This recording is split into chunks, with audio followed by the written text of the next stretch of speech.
কক্সবাজার শহরের বাঁকখালী নদীর মাঝিরঘাট উপকূল। নদীতে ভাসমান পেট্রোল পাম্প, কিন্তু গত 3 দিন ধরে এই পেট্রোল পাম্পে নেই ডিজেল, যার কারণে পলিথিন মুড়িয়ে বন্ধ করা হয়েছে পাম্পটি। তারপরও জ্বালানি তেলের অপেক্ষায় প্রহর গুনছেন মায়ের দোয়া ট্রলারের মাঝি দিদারুল আলম। সাগর যাওয়ার জন্য তো তেলের ব্রিজ আছে, দেখি তেলের ব্রিজ বন্ধ, তেল নাই।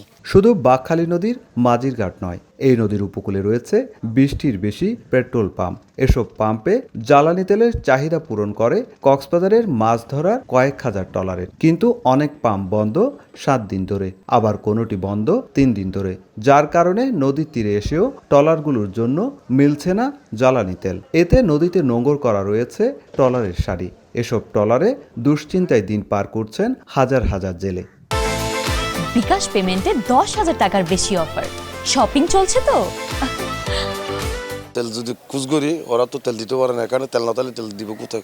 এখন তেল না পাইলে কি করে যাই সাগরে? আমরা যদি না যাই, আমাদের বউ বাচ্চা কি খাবে? প্রায় 1 সপ্তাহ ধরে তেল আসতেছে না, ওই জন্য যারা ট্রলার আসতেছে এদেরকে তেল দেওয়া যাচ্ছে না। তবে দ্রুত জ্বালানি তেল সংকট নিরসনে সরকারের হস্তক্ষেপ কামনা করেছেন জেলা ফিশিং বুট মালিক সমিতি ও মৎস্য ব্যবসায়ীরা। তাদের দাবি, সাগরে মাছ শিকারে যেতে না পারায় অনিশ্চয়তার মুখে পড়েছে লাখো জেলে।